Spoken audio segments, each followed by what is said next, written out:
Welcome back friends. তো আজকে আমরা 2016 এসএলএসটি এসএসসি ইতিহাসের সব প্রশ্নের উত্তর আলোচনা করব। হয়তো আপনারা অলরেডি বিভিন্ন বই বা বিভিন্ন ভিডিও থেকে আপনারা প্রশ্ন বা উত্তরগুলো সম্পর্কে সচেতন, কিন্তু আমরা চেষ্টা করব ব্যাখ্যা সহ আলোচনা করার। ওকে, প্রত্যেকটা প্রশ্নের এক্সট্রা অনেক ফ্যাক্টস দেওয়া হবে যেগুলো আপনাদের পরীক্ষার জন্য কিন্তু কার্যকরী হয়ে যেতে পারে। সুতরাং ব্যাখ্যা সহ 2016 এসএলএসটির প্রিভিয়াস ইয়ার কোয়েশ্চেন দেখতে অবশ্যই ভিডিওটি শেষ পর্যন্ত দেখতে থাকুন। তো শুরু করছি 2016 প্রশ্নের সমাধান। প্রথম প্রশ্ন, হরপ্পা সভ্যতার বাণিজ্য কেন্দ্র কোথায় ছিল? তো অপশন দেওয়া ছিল লোথাল, কালিবাঙ্গান, বানওয়ালি নাকি রোপার। তো উত্তরটা হবে লোথাল। এইবার ব্যাখ্যা আমরা আলোচনা করেছি। লোথাল বেসিক্যালি গুজরাটের একটা বন্দর ছিল হরপ্পা সভ্যতার সময়কালে, যেখানে আমরা উন্নত বন্দর, গুদামঘর ইত্যাদি পাচ্ছি এবং মেসোপটেমিয়ার সাথে বাণিজ্যের উদাহরণও আমরা পাচ্ছি একই সাথে। ওকে, তো বাণিজ্য কেন্দ্র হিসাবে সবচেয়ে গুরুত্বপূর্ণ ছিল লোথাল। ওকে, খেয়াল রাখবেন। আচ্ছা, দ্বিতীয় প্রশ্ন, মহেঞ্জোদারো ধ্বংসাবশেষ কে আবিষ্কার করেন? অপশন ছিল Rakhal Das Bandyopadhyay, Ernest Mackay, John Marshall নাকি দয়ারাম সাহানি। উত্তর হয়ে যাবে রাখাল দাস বন্দ্যোপাধ্যায়। তিনি 1922 সালে মহেঞ্জোদারো আবিষ্কার করেন, যেটা বর্তমান পাকিস্তানে অবস্থিত। ওকে, এবং জন মার্শাল সেই সময়কার আর্কিওলজিক্যাল সার্ভে অফ ইন্ডিয়া অর্থাৎ ASI এর ডিরেক্টর জেনারেল ছিলেন। ওকে, এবং তিনি তত্ত্বাবধান করেছিলেন এই খনন কার্যটি। এটিও একই সাথে খেয়াল রাখার চেষ্টা করবেন। এবং 1921 সালে হরপ্পা আবিষ্কার করছেন দয়ারাম সাহানি। ওকে, তো আমরা অনেকগুলো এক্সট্রা ফ্যাক্টস জানার চেষ্টা করছি যেগুলো মানে আপনাদের পরীক্ষার জন্য কাজে লেগে যেতে পারে। ওকে, আচ্ছা, 3 নম্বর প্রশ্ন, হরপ্পা সভ্যতা পতনে আক্রমণ তত্ত্ব মানে না কে? অর্থাৎ আর্য আক্রমণের ফলে হরপ্পার পতন ঘটেছিল, এই রকম যে তত্ত্ব সেটা মানে না কোন ব্যক্তি? RM Wheeler, George Dales, John Marshall নাকি দয়ারাম সাহানি। এটির উত্তর হয়ে যাবে George Dales. Okay, RM Wheeler তিনি আর্য আক্রমণ তত্ত্ব বলেছেন এবং জন মার্শাল, দয়ারাম সাহানি তারাও সমর্থন করে, কিন্তু জর্জ ডালেস মনে করেন যে পরিবেশগত কারণে হরপ্পার পতন ঘটছে, সুতরাং তিনি এই তত্ত্ব মানেননি। খেয়াল রাখবেন। ওকে, আচ্ছা, তারপরের প্রশ্ন ছিল অঙ্গরাজ্যের রাজধানীর নাম কি? অঙ্গরাজ্যের রাজধানীর নাম কি? উত্তর হয়ে যাবে চম্পা। ওকে, চম্পা ষোড়শ মহাজন পদের মধ্যে একটা ইম্পর্টেন্ট রাজ্য ছিল অঙ্গ, যার রাজধানী বর্তমান বিহারের কাছে চম্পা। শ্রাবস্তী উদাহরণে ছিল শ্রাবস্তী রাজধানী ছিল কোশলের। মথুরা বেসিক্যালি সুরসেনের। কোশাম্বী ছিল বৎসের রাজধানী। ওকে, তো আমরা অনেক এক্সট্রা ফ্যাক্টস জানতে পারছি, যে কারণে ভিডিওটা কিন্তু ইম্পর্টেন্ট। আচ্ছা, 5 নম্বর প্রশ্ন, দ্বিতীয় বৌদ্ধ সম্মেলন কোথায় হয়েছিল? তো দ্বিতীয় বৌদ্ধ সম্মেলন কোথায় হয়েছিল? দ্বিতীয় বৌদ্ধ সম্মেলন হয়েছিল বৈশালীতে, তাই তো? দ্বিতীয় বৌদ্ধ সম্মেলন বৈশালীতে হয়েছিল 383 সালে। বৈশালীতে অনুষ্ঠিত হচ্ছে। বৌদ্ধ শৃঙ্খলা এবং শাস্ত্র নিয়ে আলোচনা হয়েছিল। প্রথমটা হয়েছিল রাজগৃহে, তৃতীয়টা হয়েছিল পাটলিপুত্রে, চতুর্থটা হয়েছিল কাশ্মীরে। তো আমরা যদি মনে রাখার চেষ্টা করি, রাজার বউ পাটকাঠির মতো পাতলা, অর্থাৎ রাজগৃহ প্রথম, বউ দিয়ে বৈশালী হচ্ছে দ্বিতীয়, পাট দিয়ে পাটলিপুত্র হচ্ছে তৃতীয়, কাঠি দিয়ে হচ্ছে কাশ্মীর হচ্ছে চতুর্থ। কাদের কাদের আমলে হয়েছিল? কে, অর্থাৎ অজাতশত্রু, কালাশোক, অশোক, কনিষ্ক। ওকে, খেয়াল রাখার চেষ্টা করবেন, ইম্পর্টেন্ট। আচ্ছা, 6 নম্বর প্রশ্ন, ত্রিরত্ন কোন ধর্মের সঙ্গে যুক্ত? ত্রিরত্ন বেসিক্যালি বৌদ্ধ ধর্ম, জৈন ধর্ম, আজীবিক নাকি AB উভয়ই। তো ত্রিরত্ন আমরা পাচ্ছি বৌদ্ধ ধর্মে। বুদ্ধ, ধর্ম এবং সংঘ, এই তিনটেকে বলা হচ্ছে ত্রিরত্ন। যদিও জৈন ধর্মেও ত্রিরত্ন পায়, যেটাকে বলা হচ্ছে সম্যক দর্শন, সম্যক জ্ঞান এবং সম্যক চরিত্রের কথা। তো ত্রিরত্ন কোন ধর্মের সাথে যুক্ত ছিল? এটির উত্তর হয়ে যাবে অপশন নাম্বার, এখানে আমি A করেছি কিন্তু উত্তর হওয়া উচিত অপশন নাম্বার D, কারণ জৈন ধর্মেও আমরা ত্রিরত্ন পাই। সেই ত্রিরত্ন হলো সম্যক দর্শন, সম্যক জ্ঞান এবং সম্যক চরিত্র। ওকে, আর বৌদ্ধ ধর্মে বুদ্ধং শরণং গচ্ছামি, ধম্মং শরণং গচ্ছামি এবং সংঘম শরণং গচ্ছামি। ওকে, তো অপশন A, B দুটোই উত্তর হওয়া উচিত। ওকে, আচ্ছা, 7 নম্বর প্রশ্ন ছিল মুদ্রা রাক্ষস কে লিখেছেন? প্রশ্নগুলো একটু মডিফাই করা আপনাদের সুবিধার্থে। মুদ্রা রাক্ষস লিখেছেন বিশাখা দত্ত, বাণভট্ট, কল্পনা নাকি কৌটিল্য। তো বিশাখা দত্ত লিখেছেন। এটি একটা সংস্কৃত নাটক, যেটা চন্দ্রগুপ্ত মৌর্য এবং চাণক্যের রাজনৈতিক কৌশল নিয়ে লেখা।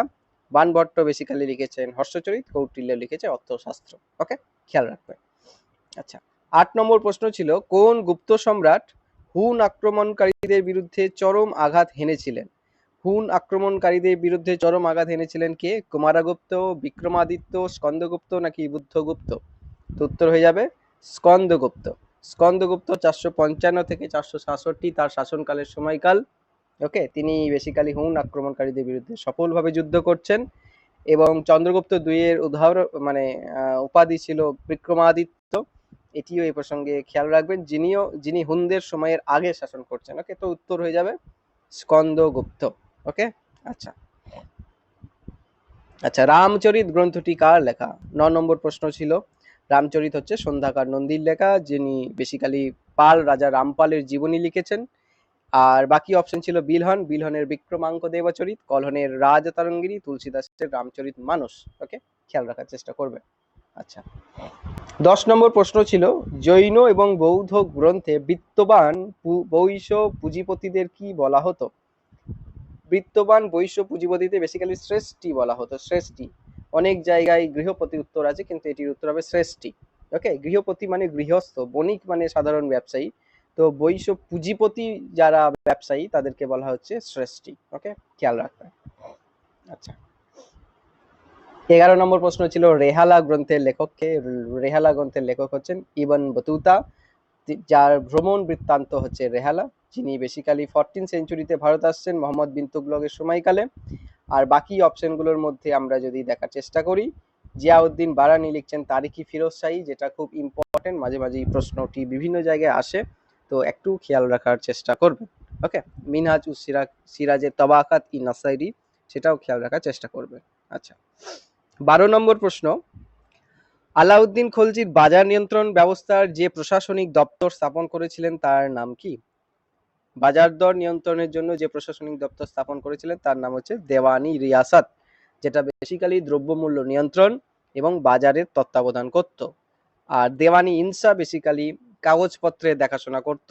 দেওয়ানি আর ছিল সামরিক বিভাগের একটি দপ্তর। ওকে, খেয়াল রাখবেন। আচ্ছা, তারপরে প্রশ্ন 13 নম্বর প্রশ্ন, সুলতানি যুগে ক্ষমতার প্রধান ভিত্তি কি ছিল? জনগণের সদিচ্ছা, সামরিক শক্তি, খলিফার সমর্থন নাকি উলেমাদের স্বীকৃতি? তো সুলতানের ক্ষমতার প্রধান ভিত্তি ছিল বেসিক্যালি সামরিক শক্তি।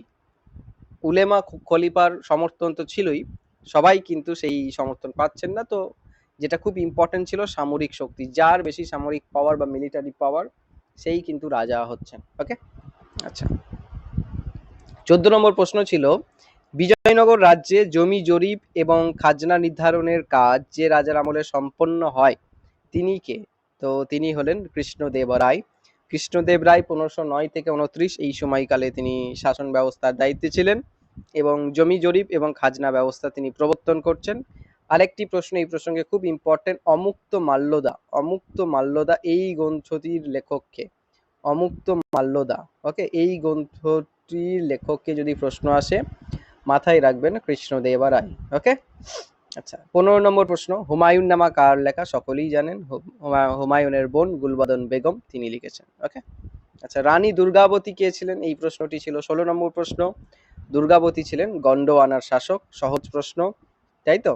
গন্ডোয়ানা শাসক, গন্ডোয়ানা বেসিক্যালি মধ্যপ্রদেশ, বর্তমান মধ্যপ্রদেশ এই সময়কালের মানে রাজ্য, এবং তিনি মুঘলদের বিরুদ্ধে বেসিক্যালি আসফ খানের বিরুদ্ধে তিনি যুদ্ধ করছেন 1564 সালে। ওকে, আচ্ছা, তারপরের প্রশ্ন ছিল তাবাকাত ই আকবরী এই গ্রন্থটি কার লেখা? তাবাকাত ই আকবরী হচ্ছে বেসিক্যালি খাজা নিজামুদ্দিন আহমদের লেখা, যেটা মুঘল ইতিহাসের একটি ইম্পর্টেন্ট দলিল।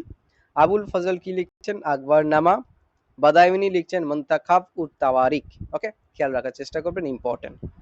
আচ্ছা, তারপরে প্রশ্ন ছিল, জাহাঙ্গীরের আমলে মেওয়ার কে জয় করে? মেওয়ার কে জয় করেন? মেওয়ার জয় করছেন যুবরাজ খুররম। ওকে, খুররম যিনি পরবর্তীকালে শাহজাহান হচ্ছে, 1615 সালে তিনি মেওয়ার জয় করেছিলেন। ওকে, এবং পরবর্তীকালে তিনি রানা অমর সিং এর সাথে একটা সন্ধি চুক্তি স্বাক্ষর করছেন। ওকে, খেয়াল রাখবেন। 19 নম্বর প্রশ্ন, কোন মুঘল রানীর নাম সরকারি নির্দেশ এবং মুদ্রার মধ্যে পাওয়া যায়? মুদ্রা এবং সরকারি নির্দেশে যার নাম পাওয়া যায় তিনি হচ্ছেন নূরজাহান। ওকে, নূরজাহান জাহাঙ্গীরের স্ত্রী। তার তার তার আবার মানে তার নামে জাহাজও ছিল। ওকে, তো তিনি ব্যবসা বাণিজ্যের সাথেও যুক্ত ছিলেন এমন প্রমাণও কিন্তু পাওয়া যায়। ওকে, খেয়াল রাখবেন। আচ্ছা, 20 নম্বর প্রশ্ন, ঔরঙ্গজেবের আমলে কৃষক বিদ্রোহের বা কৃষকদের ভূমিকা কোন বিদ্রোহে প্রকট ছিল? কৃষকরা যে বিদ্রোহ ঔরঙ্গজেব আমলে করছে যেটা খুব প্রমিনেন্ট, সেটা হচ্ছে জাট বিদ্রোহ। ওকে, জাট বিদ্রোহ 1669 থেকে 81, একটা দীর্ঘকাল ধরে চলছে। বেসিক্যালি উচ্চ খাজনা মানে ট্যাক্সেশন এবং মুঘলদের যে অপ্রেসিভ নীতি বা শোষণ, তার বিরুদ্ধে কিন্তু জাট বিদ্রোহ হয়েছিল। ওকে, তো এটি একটু খেয়াল রাখার চেষ্টা করবেন। 21 নম্বর প্রশ্ন, কোন মুঘল সম্রাট চিত্রকলার প্রতি উৎসাহ ছিলেন? চিত্রকলার প্রতি সবচেয়ে বেশি উৎসাহ যার ছিল তিনি হচ্ছেন জাহাঙ্গীর। ওকে, 1605 থেকে 27 তার সময়কাল। তো জাহাঙ্গীরের চিত্রকলার প্রতি কিন্তু উৎসাহ ছিল এবং তার সময়কালে পোর্ট্রেট বা প্রতিকৃতি বা নেচার পেইন্টিং, প্রকৃতি ভিত্তিক যে পেইন্টিং, সেগুলো কিন্তু বাড়ছে। ওকে, আকবরের সময়কালেও চিত্রকলা আমরা পাই। ওকে, খেয়াল রাখার চেষ্টা করবেন। আচ্ছা, 22 নম্বর প্রশ্ন, আকবরের আমলে কে সবচেয়ে উত্তম বা মহত্তম পারসিক লেখক ছিলেন? পার্সিয়ান লেখক। তো আবুল ফজল বেসিক্যালি আকবর নামা লিখছেন, আইনি আকবরী লিখছেন এবং ফৈজি ছিলেন মোগল সময়কালী একজন কবি, বাদায়নী ইতিহাস লিখছেন। বেসিক্যালি তিনি সমালোচক ছিলেন আকবরের শাসনকালের, এবং সার হিন্দি বা সিরিন্দি বেসিক্যালি ছিলেন আকবরের সময়ের পরবর্তীকালের একজন লেখক। ওকে, আচ্ছা, তারপরের প্রশ্ন, শিবাজি কাকে গুরু হিসাবে শ্রদ্ধা করতেন? অপশন আছে দাদাজি কোন্ডদেব, রামদাস, তুকারাম, একনাথ। তো গুরু হিসাবে শ্রদ্ধার যেহেতু বলা হয়েছে, শ্রদ্ধা করতেন তিনি বেসিক্যালি রামদাস উত্তর হবে, যিনি তার স্পিরিচুয়াল গুরু ছিলেন, এবং সামরিক দিক থেকে তিনি কিন্তু গুরু হিসাবে মানতেন দাদাজি কোন্ডদেব। ওকে, তো প্রশাসনিক গুরু কিন্তু দাদাজি কোন্ডদেব, এটিও একই সাথে খেয়াল রাখার চেষ্টা করবেন। আচ্ছা, 24 নম্বর প্রশ্ন, ঔরঙ্গজেব কোন শিখ গুরুকে হত্যা করেন? ঔরঙ্গজেব বেসিক্যালি গুরু তেগ বাহাদুর বা নবম শিখ গুরুকে হত্যা করেছিলেন 1675 সালে। ওকে, তাকে বলেছিলেন যে মুসলিম ধর্ম গ্রহণ করতে হবে, নচেত তাকে হত্যাদণ্ড দেওয়া হবে। তো তিনি ধর্ম পাল্টাননি, তাকে হত্যাদণ্ড মানে দেওয়া হচ্ছে, এবং গুরু অর্জুন দেবের হত্যা হচ্ছে বেসিক্যালি জাহাঙ্গীরের আমলে, এটিও একটু খেয়াল রাখার চেষ্টা করবেন। আচ্ছা, 25 নম্বর প্রশ্ন, কোন দুজন মুঘল সম্রাট আত্মজীবনী লিখেছিলেন? আত্মজীবনী লিখেছেন বাবর এবং জাহাঙ্গীর। সকলেই জানি বাবরের বাবরনামা বা তুজুকি বাবরি, যেটা চাকতাই তুর্কিতে লেখা, এবং জাহাঙ্গীর লিখছেন তুজুকি জাহাঙ্গীরি। ওকে, হুমায়ুন নামা কে লিখছে আমরা সকলেই জানি, বেসিক্যালি গুলবদন বেগম। ওকে, আচ্ছা, তারপরের প্রশ্ন ছিল ঔরঙ্গজেব কোন দুটি শিয়া রাজ্য জয় করেন? তো ঔরঙ্গজেব নিজেকে সুন্নি মুসলমান ভাবতেন। তো শিয়া রাজ্য যে দুটো জয় করছেন, একটি হচ্ছে বিজাপুর আর একটি গোলকুন্ডা। বিজাপুর 1686 সাল, গোলকুন্ডা 1687 সালে তিনি জয় করছেন, খেয়াল রাখার চেষ্টা করবেন। ওকে, আচ্ছা, তারপরে প্রশ্ন ছিল মডার্ন ইন্ডিয়া থেকে ফারুকশিয়ারের ফরম্যান কবে ইংরেজদের দেওয়া হয়? 1717 সাল, এবং বণিকের মানদণ্ড রাজদণ্ডে পরিণত হওয়ার ক্ষেত্রে সবচেয়ে গুরুত্বপূর্ণ উৎস ছিল 1717 সালের মুঘল সম্রাট ফারুকশিয়ারের ফরম্যান। ওকে, তো ফারুকশিয়ার বেসিক্যালি তার আগে 1690 সালে ঔরঙ্গজেব একটা আদেশে কোম্পানিকে 3000 টাকার বিনিময়ে বাংলাদেশে বাণিজ্যের অধিকার দিচ্ছেন। ওকে, বিনামূল্যে। 1717 সালে যে ফরম্যান, সেখানে কি দেওয়া হচ্ছে, বিনা শুল্কে বাণিজ্য করার অধিকার তারা ফিরে পাচ্ছে, এবং তার পাশাপাশি কলকাতার আশেপাশে 38টা গ্রাম কেনার অধিকার পাচ্ছে কোম্পানি। সো অনেকগুলো এক্সট্রা ফ্যাক্টস আপনারা একই সাথে পেয়ে যাচ্ছেন, তো মাথায় রাখার চেষ্টা করবেন। ওকে, আচ্ছা, তারপরের প্রশ্ন, তৃতীয় পানিপথের যুদ্ধের সময় পেশোয়া কে ছিলেন? তৃতীয় পানিপথের যুদ্ধ 1761 সাল, মারাঠা এবং আহমদ শাহ আবদালির মধ্যে হয়েছিল। সেই সময়কালের পেশোয়া ছিলেন বালাজি বাজিরাও। ওকে, যুদ্ধে মারাঠারা পরাজিত হচ্ছে এবং তাদের ক্ষমতা হ্রাস পাচ্ছে, খেয়াল রাখার চেষ্টা করবে। আচ্ছা, তারপরে প্রশ্ন ছিল রায়তওয়ারি বন্দোবস্ত কে প্রবর্তন করে? রায়তওয়ারি বন্দোবস্ত মাদ্রাজ প্রেসিডেন্সি অর্থাৎ দক্ষিণ ভারতে প্রবর্তিত হচ্ছে টমাস মুনরো, এটির মানে প্রবর্তক ছিলেন, এবং লর্ড কর্নওয়ালিস বেসিক্যালি চিরস্থায়ী বন্দোবস্ত চালু করছেন, এবং এলফিনস্টোন এবং জন শোর এরা এই ব্যবস্থার সাথে যুক্ত ছিলেন না, খেয়াল রাখার চেষ্টা করবে। আচ্ছা, তারপরে প্রশ্ন ছিল সংবাদপত্র রিলেটেড, ঈশ্বরচন্দ্র গুপ্ত কোন পত্রিকার সম্পাদক ছিলেন? ঈশ্বরচন্দ্র গুপ্ত বেসিক্যালি সংবাদ প্রভাকরের সম্পাদক ছিলেন, যেটা 1831 সালে প্রথম প্রকাশিত হয় এবং বাংলা ভাষায় প্রথম দৈনিক পত্রিকার মধ্যে একটি। আর সংবাদ কৌমুদী রাজা রামমোহন রায়ের, তত্ত্ববোধিনী হচ্ছে বেসিক্যালি দেবেন্দ্রনাথ ঠাকুরের। ওকে, খেয়াল রাখার চেষ্টা করবেন, ইম্পর্টেন্ট আপনাদের পরীক্ষার জন্য। ওকে, আচ্ছা, এই প্রসঙ্গে বলে রাখি আমি প্রায় 200 প্রশ্নের 5খানা সিরিজ, 60 প্রশ্নের মডেল প্রশ্ন, যেটা 10টা অলরেডি আপলোড করেছি। এছাড়া টপিক ভিত্তিক অনেক ভিডিও, বই সংক্রান্ত অনেক ভিডিও অলরেডি আপলোড করেছি। যারা দেখেননি অবশ্যই চ্যানেলটি একবার ঘুরে আসার চেষ্টা করবেন। অনেক ইনফরমেশন পেয়ে যাবেন, যেগুলো এসএলএসটি এসএসসি যারা বাড়িতে পড়ছেন, ফ্রিতে পড়ছেন, কোচিং ছাড়া পড়ছেন, তাদের জন্য প্রচুর ভিডিও আপলোড করা হয়েছে। সুতরাং একটু চ্যানেলটা ভিজিট করার চেষ্টা করুন, সাবস্ক্রাইব করুন, একটু শেয়ার করবেন। ওকে, আচ্ছা, আর আমরা সংবাদপত্র রিলেটেডও একটা ভিডিও আনবো, যেখানে সব সংবাদপত্রের ডিটেলস, কবে সাল, কারা সম্পাদক ছিলেন, এই সংক্রান্ত সব তথ্য আপনারা সেখানে পেয়ে যাবেন। সুতরাং চ্যানেলটির সাথে সংযুক্ত কিন্তু থাকতে হবে। আচ্ছা, 32 নম্বর প্রশ্ন ছিল, প্রার্থনা সমাজের প্রধান স্থপতি কে? প্রার্থনা সমাজের প্রধান স্থপতি হচ্ছে এমজি রানারে। 1867 সাল প্রার্থনা সমাজ প্রতিষ্ঠা হচ্ছে আত্মারাম পাণ্ডুরঙ্গের নেতৃত্বে, এবং প্রধান স্থপতি ছিলেন কিন্তু রানারে। ওকে, খেয়াল রাখার চেষ্টা করবেন, এবং আরজি ভান্ডারকারও এর সাথে যুক্ত ছিলেন। আচ্ছা, তারপরে প্রশ্ন, কেশরী পত্রিকার সম্পাদক কে? কেশরী পত্রিকার সম্পাদক হচ্ছে বাল গঙ্গাধর তিলক। তিনি দুটো পত্রিকা চালিয়েছিলেন, কেশরী যেটা মারাঠা ভাষায়, আর মারাঠা বলে একটা পত্রিকা যেটা ইংরেজি ভাষায় মানে প্রকাশিত হতো, তার সম্পাদক ছিলেন বাল গঙ্গাধর তিলক। ওকে, 34 নম্বর প্রশ্ন, ঝাঁসির রানী লক্ষ্মীবাইকে কোন ইংরেজ সেনাপতি আক্রমণ করেন? তো ঝাঁসির রানী লক্ষ্মীবাইকে যিনি আক্রমণ করেছিলেন তার নাম হিউ রোজ। ওকে, হিউ রোজ। তো 1858 সালে তিনি ঝাঁসির রানী লক্ষ্মীবাইয়ের বিরুদ্ধে বিদ্রোহ ঘোষণা করছেন। 1857 সাল সময়কাল থেকে 1858 পর্যন্ত, এবং ঝাঁসি দখল করছেন এবং লক্ষ্মীবাই শহীদ হচ্ছেন। ওকে, খেয়াল রাখবেন। আচ্ছা, 35 নম্বর প্রশ্ন, ভারত সভা কবে প্রতিষ্ঠিত হয়? ভারত সভা ইন্ডিয়ান অ্যাসোসিয়েশন 1876 সালে সুরেন্দ্রনাথ বন্দ্যোপাধ্যায়, আনন্দমোহন বসু এদের উদ্যোগে প্রতিষ্ঠা হচ্ছে। ওকে, খেয়াল রাখবেন। আচ্ছা, লালা রাজপথ রায় কোন সংস্কার আন্দোলনের সাথে যুক্ত ছিলেন? লালা রাজপথ রায় আর্য সমাজের সাথে যুক্ত ছিল, যেটা স্বামী দয়ানন্দ সরস্বতী 1875 সালে তৈরি করছেন। স্বামী দয়ানন্দ সরস্বতী বলেছিলেন, go back to the Vedas, বেদে ফিরে যাও। ওকে, তিনি সত্যাত্ম প্রকাশ বলে একটি গ্রন্থও লিখছেন, তাই তো? তো এগুলো একটু খেয়াল রাখার চেষ্টা করবেন। ওকে, আচ্ছা, সত্যাত্ম প্রকাশ কি সত্যি দয়ানন্দ সরস্বতীর লেখা? একটু একটু একটু একটু চেক করবেন। ওকে, আচ্ছা, গান্ধীজি কাকে তার রাজনৈতিক গুরু হিসাবে মানতেন? গান্ধীজি বেসিক্যালি রাজনৈতিক গুরু হিসাবে মানতেন গোপাল কৃষ্ণ গোখলেকে। ওকে, গোপাল কৃষ্ণ গোখলেকে খেয়াল রাখার চেষ্টা করবেন।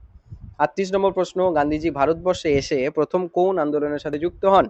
তো গান্ধীজি ভারতে আসে 1915 সালে, এবং প্রথম তার আন্দোলন ছিল চম্পারণ সত্যাগ্রহ 1917 সালে বিহারের চম্পারণে। ওকে, নীল চাষীদের বিরুদ্ধে যে শোষণ, তিন কাঠিয়া সিস্টেমের বিরুদ্ধে যে শোষণ, তার বিরুদ্ধে এই আন্দোলন ছিল, এবং তাকে যিনি আহ্বান করেছিলেন তার নাম রাজকুমার শুক্লা।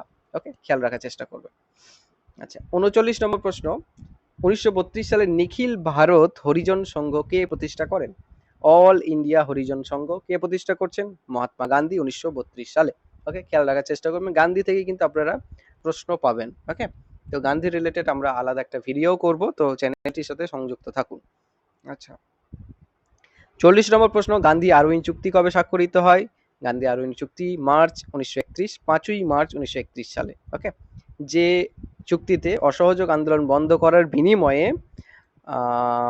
রাজনৈতিক বন্দীদের মুক্তির প্রতিশ্রুতি দেওয়ার কথা বলা হয়।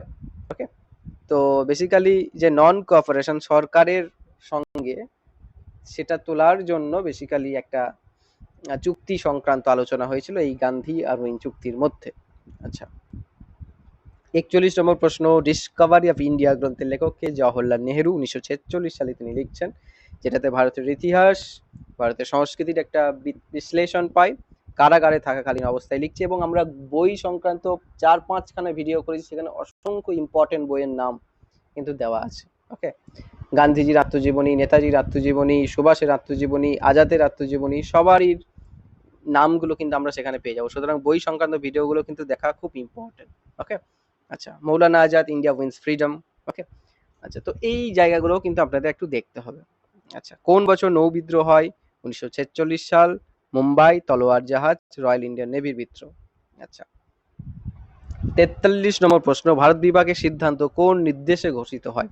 তো ভারত বিভাগের সিদ্ধান্ত ঘোষিত হয় মাউন্ট ব্যাটেন পরিকল্পনার মধ্যে 3রা জুন 1947 সালে এই পরিকল্পনা বেসিক্যালি আসছে। তো 3রা জুন এই তারিখটাও মনে রাখার চেষ্টা করবে। ওকে, আচ্ছা, আর বাকি অপশন আছে ক্রিপস মিশন, সেটা 1928, মন্ত্রী মিশন 1946, আর মাউন্ট ব্যাটেন পরিকল্পনা তো 1947, সাইমন কমিশন 1928, ক্রিপস মিশন 1942। ওকে, 1942। আচ্ছা, কারা ফিজিওক্র্যাট নামে পরিচিত ছিল? ফ্রান্সের অর্থনীতিবিদ, তাদেরকে ফিজিওক্র্যাট বলা হচ্ছে, এবং ফিজিওক্র্যাটদের মধ্যে একজন ইম্পর্টেন্ট ছিলেন ফ্রাঁসোয়া কুয়েসনে। ওকে, খেয়াল রাখবেন।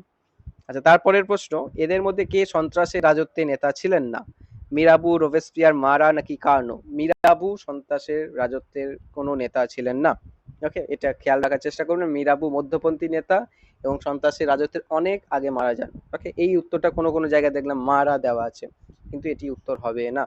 ওকে, আচ্ছা, মহাদেশীয় অবরোধ কে প্রয়োগ করে? অবশ্যই নেপোলিয়ান। নেপোলিয়ান সংক্রান্ত আমরা ডিটেলস ভিডিও করেছি। 1806 সালে তিনি কন্টিনেন্টাল সিস্টেম বা মহাদেশীয় অবরোধ নীতি নিয়ে আসেন, যেটাতে লক্ষ্য ছিল ব্রিটেনের সঙ্গে ইউরোপের বাণিজ্য বন্ধ করা। ওকে, আচ্ছা, রক্ত ও লৌহ নীতির প্রবক্তাকে? বিসমার্ক। 1862 সালে তিনি চালু করছেন, তাই তো? জার্মানির চ্যান্সেলর বিসমার্ক, খেয়াল রাখার চেষ্টা করবেন। এবং আমরা ডিটেলসে ভিডিও বানিয়েছি বিসমার্ক বা ইউরোপ সংক্রান্ত অনেক ভিডিও আছে। আচ্ছা, ইউরোপে বিপ্লবের বছর কাকে বলা হয়? 1848 বিপ্লব, ডিটেলসে ভিডিও বানানো আছে। স্যাডওয়ার যুদ্ধ কবে হচ্ছে? স্যাডওয়ার যুদ্ধ বেসিক্যালি হচ্ছে 1866 সালে রাশিয়া এবং অস্ট্রিয়ার মধ্যে। ওকে, খেয়াল রাখার চেষ্টা করবেন। তিন সম্রাটের সঙ্গের যে সদস্য, তাদের কারা মেম্বার ছিল? জার্মানি, অস্ট্রিয়া এবং রাশিয়া, যেটা স্বাক্ষর হচ্ছে 1873 থেকে 87 মধ্যে। ওকে, খেয়াল রাখবেন, এটা বিসমার্কের একটা কূটনৈতিক জোট। আচ্ছা, তারপরে প্রশ্ন, কে জার্মানিকে পরিতৃপ্ত দেশ বলেছেন? পরিতৃপ্ত দেশ বলছেন অটো ভন বিসমার্ক। ওকে, খেয়াল রাখার চেষ্টা করবেন। ওকে, আচ্ছা, তাকে মুক্তিদাতা জার বলা হয়। 1861 সালে রাশিয়ায় দাস প্রথা বিলোপ করছেন বেসিক্যালি জার দ্বিতীয় আলেকজান্ডার। ওকে, যে কারণে জার দ্বিতীয় আলেকজান্ডারকে বলা হয় মুক্তিদাতা জার। ওকে, তিনি বেসিক্যালি যেটা করছেন ইমানসিপেশন অফ সার্ভস, যেটাকে ইংরেজিতে বলা হয় ইমানসিপেশন অফ সার্ভস। তো ইমানসিপেশন অফ সার্ভডম এটা করার কারণে জার দ্বিতীয় আলেকজান্ডারকে বলা হচ্ছে মুক্তিদাতা জার। ওকে, খেয়াল রাখবেন। আচ্ছা, 53 নম্বর প্রশ্ন, কখন প্রথম বিশ্বযুদ্ধের আনুষ্ঠানিক সূচনা হয়? বিশ্বযুদ্ধের আনুষ্ঠানিক সূচনা, এখানে অপশন যেগুলো আছে তার মধ্যে 28 জুলাই 1914, কিন্তু বেসিক্যালি ফার্দিনান্দের হত্যা কিন্তু হচ্ছে 28 জুন। 28 জুন অপশন থাকা উচিত ছিল, যাই হোক 28 জুলাই যেহেতু অপশন আছে, আমরা প্রথম বিশ্বযুদ্ধ ডিটেলসে পড়েছি, তো 28 জুলাই এটির উত্তর হবে। প্রথম বিশ্বযুদ্ধ এবং দ্বিতীয় বিশ্বযুদ্ধ নিয়ে আমরা 100টা প্রশ্ন আলোচনা করেছি, তো খুব ইম্পর্টেন্ট, একটু দেখে নেবেন। আচ্ছা, এটা 28 জুন হত্যাকাণ্ডটা ঘটেছিল। 54 নম্বর প্রশ্ন, প্রথম বিশ্বযুদ্ধের পূর্বে ইংল্যান্ডের সঙ্গে জার্মানির বিরোধের মূল কারণ কি ছিল? জার্মানির বিশ্বনীতি বা ওয়েল্ট পলিটিক। ওকে, আচ্ছা, 55 নম্বর প্রশ্ন, প্রথম বিশ্বযুদ্ধ অবসান কবে ঘটছে? 1918 সালের 11ই নভেম্বর। ওকে, 11ই নভেম্বর, এবং ভার্সাই সন্ধি স্বাক্ষর হচ্ছে 1919 সালে। ওকে, তো আমরা টোটাল 55টা প্রশ্ন আলোচনা করলাম, যেগুলো আপনাদের SLST SSC 2016 previous year question, কিছু এক্সপ্লানেশন সহ। তো অবশ্যই ভিডিওটা কিন্তু গুরুত্বপূর্ণ। Thank you so much for watching.